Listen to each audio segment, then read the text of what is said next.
Welcome back to the channel. तो unit number 6 है जिसमें हम टाइप्स ऑफ सेंटेंस डिस्कस करेंगे। अच्छा, सेंटेंस की दो टाइप्स होती हैं। एक तो होती है स्ट्रक्चरल टाइप्स, जिसमें स्ट्रक्चर जो होता है इसका वो हम डिस्कस करते हैं, सब्जेक्ट वर्ब ऑब्जेक्ट वाला। और दूसरी होती है फंक्शनल टाइप्स के सेंटेंस फंक्शन किस तरह से करता है।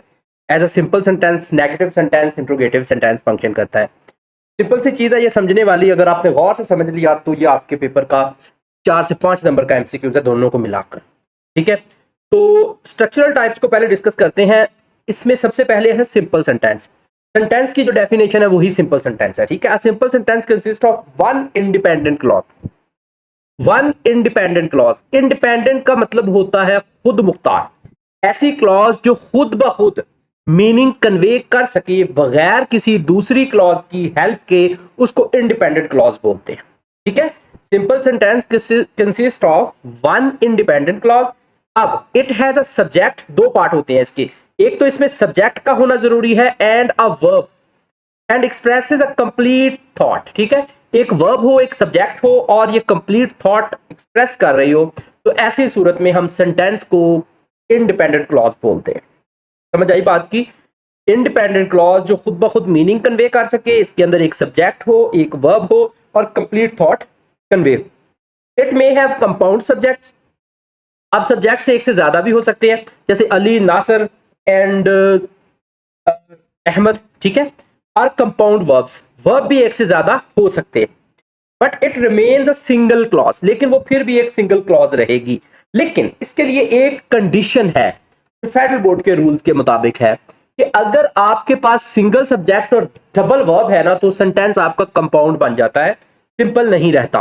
ठीक है, वो मैं आगे अभी डिस्कस करूंगा इस चीज को। वैसे टेक्निकली अगर देखा जाए तो वो सेंटेंस सिंपल ही होना चाहिए डेफिनेशन के मुताबिक, लेकिन ऐसा है कि ये कुछ टीचर्स का ये मानना है कि ऐसे सेंटेंस को कंपाउंड सेंटेंस बोलते हैं। ठीक है, तो जैसे कि द सन शाइन्स ब्राइटली, ये तो कंप्लीट है हमारे पास कि एक सब्जेक्ट आ गया और एक वर्ब आ गया। The sun shines brightly.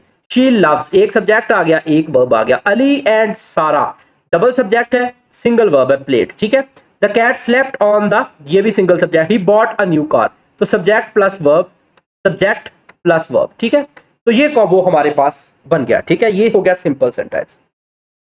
अब चलते हैं कंपाउंड सेंटेंस की तरफ। होप सो कि सिंपल सेंटेंस आपको समझ आ गया।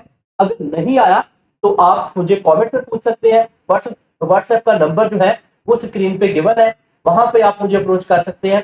तो you can ask me by any mean, no problem. ठीक है, फिर आता है जी हमारे पास कंपाउंड सेंटेंस। अब कंपाउंड सेंटेंस जो होता है, कंपाउंड का मतलब ही होता है, आपने केमिस्ट्री में पढ़ा होगा, कंपाउंड होता है डबल, दो या दो सेंटेंसेस को बोलते हैं। ठीक है, दो से ज्यादा भी हो सकते हैं, लेकिन एक स्पेसिफिक कंजंक्शन से अगर जुड़े हो तो वो कंपाउंड ही रहते हैं। अब compound sentence joins two or more independent clauses together, usually with coordinating conjunction। coordinating conjunction की फर्दर टाइप्स हमने पार्ट स्पीच में डिस्कस की थी, जिसके अंदर हमने काफी ज्यादा इसको इलेटिव था, डिसजंक्टिव था। ठीक है, वो सारी की सारी टाइप्स हमने इसकी फर्दर डिस्कस की हुई हैं। वो वीडियो आपने देख लेनी है, पार्ट स्पीच वाली, अगर आपने मजीद इसको समझना है। Subordinating conjunction, sorry, coordinating conjunction जो है वो हो इसके दरमियान में। अब कोऑर्डिनेटिंग कंजंक्शन जो है ना, वो दो वर्ड्स को भी आपस में जोड़ती है। एंड जो है ना, जैसे अली एंड नासर, तो इस सूरत में याद रखिएगा कि कोऑर्डिनेटिंग कंजंक्शन तो है, लेकिन दो क्लॉजेज आपस में जुड़ी होनी चाहिए, दो इंडिपेंडेंट क्लॉजेज आपस में जुड़ी हो, यानी कि दो सिंपल सेंटेंसेस आपस में फैन बॉयज की मदद से जुड़े हों। FANBOYS for and nor but or yet so, और सेमीकोलन, या कोई सेमीकोलन या कॉमा भी यूज हो। ठीक है, अच्छा, both parts are equal in importance. Equal importance का मतलब क्या है कि जी दोनों तरफ जो है ना, वो सेंटेंसेस का लेवल जो है वो इक्वल हो। लेवल इक्वल होने से क्या मुराद है, दोनों तरफ सब्जेक्ट हो एंड वर्ब हो। ठीक है, अब देखते हैं जी एग्जांपल में। I wanted to go for a walk. I wanted, I subject और वर्ब, वांटेड। ठीक है, but it started rain. It subject, started rain. ठीक हो गया, तो दोनों को हमने जोड़ दिया यहां पे बट की हेल्प से। He studied hard for the exam and he passed with flying colours. अब यहां पे देखें, he studied subject plus object, verb sorry, यहां पे he pass subject plus verb. Equal rank, equal दोनों क्लॉजेस हैं हमारे पास। You can take the bus और you can walk to the station. Can walk, can take, दोनों तरफ equal level. The stars come came out, the night was beautiful. ठीक है, यहां पे सेमीकोलन के साथ इसको जोड़ा गया है। She didn't like the movie yet she stayed until the end. ठीक हो गया, she stayed, she didn't like. अब ये बात तो हो गई क्लियर, इतनी बात तो बच्चों को आ गई समझ। अब एक केस होता है हमारे पास जिसकी मैं ऊपर बात कर रहा था। अगर हमारे पास सेंटेंस आ जाए अली, नासिर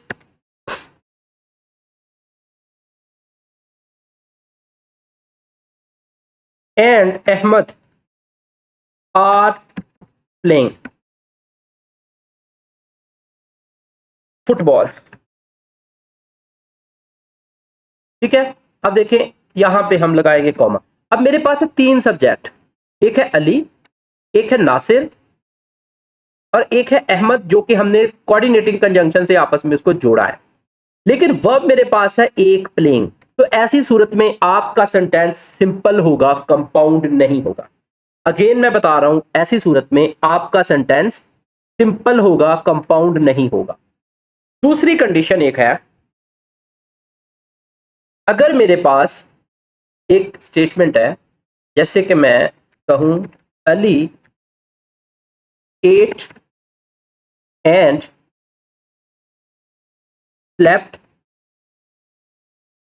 अर्ली टुडे। अब एक ये हमारे पास एक सब्जेक्ट है अली और वर्ब है दो, एट एंड स्लेप्ट। अली ने आज खाया और जल्दी सो। ठीक है, अब दो एक्शन है। ठीक है, अब यहां पर इशू आता है, कुछ टीचर्स का कहना है, कुछ इंटेलेक्चुअल टीचर जो ग्रामेरियन है उनके मुताबिक अली एट एक सब्जेक्ट प्लस वर्ब हो गया। यहां पे ऑब्वियस है कि अली स्लेप्ट अर्ली टुडे। ठीक है, तो इस सूरत में इस सेंटेंस को कंपाउंड सेंटेंस कहा जाएगा। एक सब्जेक्ट डबल वर्ब को इंडिकेट कर रहा है, कोऑर्डिनेटिंग कंजंक्शन दरमियान में लगी है दोनों वर्ब के, तो ऐसी सूरत में सेंटेंस आपका कंपाउंड सेंटेंस होगा। लेकिन अब कुछ इंटेलेक्चुअल ये भी कहते हैं कि ऐसा सेंटेंस सिंपल सेंटेंस रहेगा क्योंकि सब्जेक्ट एक है हमारे पास। ठीक है, लेकिन फेडरल बोर्ड इसको कंपाउंड मानता है। ठीक है, तो ये चीज आपने माइंड में रखनी है। आगे बढ़ते हैं कॉम्प्लेक्स सेंटेंस की तरफ। तो complex sentence contains one independent clause and at least one dependent clause. Complex sentence में वन इंडिपेंडेंट क्लॉज यानी कि एक खुद मुख्तार क्लॉज जिसको हम मेन क्लॉज भी बोलते हैं वो, और एक डिपेंडेंट क्लॉज यानी सबऑर्डिनेट क्लॉज होनी चाहिए जो सबऑर्डिनेटिंग कंजंक्शन से स्टार्ट हो रही हो। तो ऐसे सेंटेंस को कॉम्प्लेक्स कहते हैं। बड़ा सिंपल सा आइडिया है कि एक इंडिपेंडेंट क्लॉज और एक डिपेंडेंट क्लॉज। दूसरे नंबर पर अगर ये फैंस बॉय ना हो, ठीक है, इन कंजंक्शन में से कोई हो, ऑन अ वाइट बस जो मैंने आपको कंजंक्शन पढ़ाते हुए लिस्ट करवाई है, अगर आप वो एक दफा देख लें कंजंक्शन वाली वीडियो, अगर उनमें से कोई कंजंक्शन लगी हो तो इट मींस आपका सेंटेंस कॉम्प्लेक्स है। Because it was raining we stayed inside. अब एक क्लॉज दूसरी क्लॉज पे डिपेंड कर रही है। जैसा कि अगर हम इस क्लॉज को खत्म कर दें, बिकॉज इट वाज रेनिंग, ये मीनिंग ही नहीं कन्वे कर पाएगी। अभी हमने जब क्लॉज पढ़ा था प्रीवियस लेक्चर में तब भी हमने ये पार्ट डिस्कस की थी। ठीक है, आई विल कॉल यू, कब कॉल करूंगा? When I arrive at the airport. Although he was tired he finished his assignment. अब यहां पे देखें, जो सबऑर्डिनेटिंग कंजंक्शन से स्टार्ट हो रही है ना, इसको सबऑर्डिनेटिंग क्लॉज बोलते हैं। और सबऑर्डिनेटिंग क्लॉज की जो फर्दर टाइप्स होती हैं, adverb clause, adjective clause, elliptical clause. ठीक है, तो ये आपके पास हो जाएगा कॉम्प्लेक्स सेंटेंस। फिर आपके पास आती है एक type compound complex sentence. Compound complex sentence क्या है? This is the most advance structure. It contains at least two independent clause. इसमें दो independent clause and at least one dependent clause. दो इंडिपेंडेंट क्लॉज हो, at least one independent clause हो। ठीक है, यानी कि एक कॉम्प्लेक्स सेंटेंस हो और साथ में कंपाउंड भी अटैच हो। Combination of compound and complex sentence उसको बोलते हैं कंपाउंड कॉम्प्लेक्स सेंटेंस। ठीक है, although it was raining we went to the park। अब ये हमारे पास हो गया एक कॉम्प्लेक्स सेंटेंस, इसके साथ कंपाउंड सेंटेंस अटैच है। and we had a great time। ठीक है, he forgot his umbrella because he was in a hurry so he got completely soaked। तो यहां तक ये हमारे पास हो गया कॉम्प्लेक्स, और आगे सो के साथ हमने कंपाउंड अटैच कर दिया। when the bell rang the student left the room but the teacher stayed inside। तो यहां से ये बस इसी तरह ये सारी एग्जांपल आ गया, आपने इसको रीड आउट कर लें। अब इसका की हमने क्या पढ़ी है वो जरा देख लें। सिंपल सेंटेंस में एक इंडिपेंडेंट क्लॉज है, जीरो डिपेंडेंट क्लॉज है। कंपाउंड कॉम्प्लेक्स में दो independent clause joint by the coordinating conjunction, zero dependent clause. Complex में एक इंडिपेंडेंट और एक dependent clause joint by the subordinating conjunction. Compound complex में दो इंडिपेंडेंट क्लॉजेस और एक डिपेंडेंट क्लॉज, ठीक है। यानी वो उसके साथ जो एंड के बाद या सो के बाद जो शुरू हुई ऊपर, वो हमारे पास उसको भी हम इंडिपेंडेंट ही बोलते हैं, ये वाली the teacher stayed behind, what the teacher stayed behind, ठीक है। तो दो इंडिपेंडेंट और एक डिपेंडेंट क्लॉज हमारे पास थी। आगे बढ़ते हैं। आई होप सो कि आपका कंपाउंड यहाँ पर स्ट्रक्चरल टाइप जो है वो कवर्ड है। आगे बढ़ते हैं हम। इसकी फंक्शनल टाइप वो बड़ी सिंपल और बड़ी इजी है, तो 2 मिनट का काम है। डिक्लेरेटिव सेंटेंस हो, अफर्मेटिव सेंटेंस हो, ये मैं लिख भी देता हूं यहां पे, डिक्लेरेटिव सेंटेंस हो या फिर वहां पे अफर्मेटिव लिखा हो या वहां पे असर्टिव लिखा हो, ठीक है। सिंपल हो, वैसे सिंपल इस कैटेगरी में आ जाता है लेकिन वहां पे भी हम इसको सिंपल बोल देते हैं। पॉजिटिव हो, वो सारे के सारे डिक्लेरेटिव सेंटेंस के, अफर्मेटिव सेंटेंस के, असर्टिव सेंटेंस के ही नाम होते हैं। ऐसा सेंटेंस जिसमें ऑर्डर इंस्ट्रक्शन ना हो, एक्सक्लेमेशन ना हो, कोई नेगेशन ना हो, क्वेश्चन ना हो, जैसे कि ये फुल स्टॉप से एंड होता है। डेफिनेशन देखें, makes a statement, provide information और एक्सप्रेस एन ओपिनियन। कोई स्टेटमेंट होती है, किसी बारे में इंफॉर्मेशन होती है, या एक्सप्रेस एन ओपिनियन, कोई ओपिनियन होती है। It is the most common type of sentence and always ends with the period. एक फुल स्टॉप से ये एंड होता है। The capital of Pakistan is Islamabad. Simple statement. I enjoy teaching English grammar to my students. Simple statement. The new textbook has 10 chapters. Simple statement है. It is going to rain later today. Simple statement है, ठीक है। She worked as a software engineer in the city. Simple statement. फिर आ जाए negative sentence. Negative sentences वो sentences होते हैं जिनमें नो हो, ठीक है, जिनमें नो हो। Functional variative of a variation of a declarative और imperative sentence that state that something is false और नॉट हैपनिंग। ये बताया कि कुछ नहीं हो रहा, जिसमें नॉट हो उसको नेगेटिव सेंटेंस बोलते हैं। बहुत अच्छे से आपको ये पता है। I don't know, did not हो, डोंट नॉट, डू नॉट हो, हैव नॉट हो, हैड नॉट हो, कोई भी नॉट हो, नेवर हो, विल नॉट हो, नो हो, नॉट हो, ठीक है, कुछ भी हो इस तरह का, तो सेंटेंस आपका नेगेटिव होता है। एग्जाम्पल आपने पढ़ लेनी है। Imperative sentences. इंपेरेटिव सेंटेंसेस आपके वो सेंटेंसेस होते हैं जिनमें कोई कमांड हो, मोस्ट प्रोबेबली वर्ब इनके स्टार्ट पे आ रहा होता है या फिर कोई और वर्ड स्टार्ट में आता है, सब्जेक्ट नहीं होता है इनके स्टार्ट। पोलाइट रिक्वेस्ट हो, पीस ऑफ एडवाइस हो, या इंस्ट्रक्शंस हो, ऑर्डर हो, सजेशंस हो, प्रपोजल हो, कुछ भी हो तो आपका इंपेरेटिव सेंटेंस होता है। This subject is usually understood you, it usually the understood you, it typically ends with the period, period के साथ ही होता है। And but can and with an exclamation, exclamation के साथ भी समटाइम इसको एंड किया जा सकता है। If the command is forceful, अगर ऑर्डर आपका ज्यादा फोर्सफुल हो, ठीक है। Please open your books to page 50। अब ये देखें, स्टार्ट में प्लीज आया है, सब्जेक्ट नहीं आया, ठीक है, और यहाँ पे ओपन लगा हुआ है, direct verb. Do not forget to submit your assignment, यहाँ पे देखिए डू नॉट स्टार्ट में आया, सब्जेक्ट नहीं आया, ठीक है। टर्न ऑफ, यहाँ पे डायरेक्ट वर्ब आया स्टार्ट में। Help me move this table please, तो यहाँ पे हेल्प वर्ब आया। स्टॉप टॉकिंग इमीडिएटली, यहाँ पे ये देखो ना, कमांड थोड़ी स्ट्रॉन्ग है लेकिन वर्ब स्टार्ट में है। इसका और एक्सक्लेमेशन का फर्क यही होता है, इसके वर्ब स्टार्ट में होता है, ये आपके पास एक्सक्लेमेशन मार्क लगा हुआ। इंट्रोगेटिव सेंटेंस है। इंट्रोगेटिव सेंटेंस दो तरह का होता है, close ended question, open ended. Close ended वो होता है जो वो जो हेल्पिंग वर्ब से स्टार्ट हो, इज, एम, आर, जिसको आप सिंपल इंट्रोगेटिव भी बोलते हैं, पढ़ते हैं। दूसरा होता है open ended question. Open ended question जो होता है डब्ल्यूएच वर्ड से स्टार्ट होता है, ठीक है, डब्ल्यूएच वर्ड उससे स्टार्ट होता है, इससे who, what, where, when, why. Close ended जो होता है ना, जो हेल्पिंग वर्ब से स्टार्ट होता है, उसका आंसर यस या नो में होता है। ओपन एंडेड का जो आंसर होता है वो एक्सप्लेन करना होता है, और ऑक्सिलरी वर्ब्स होते हैं इसमें, ठीक है।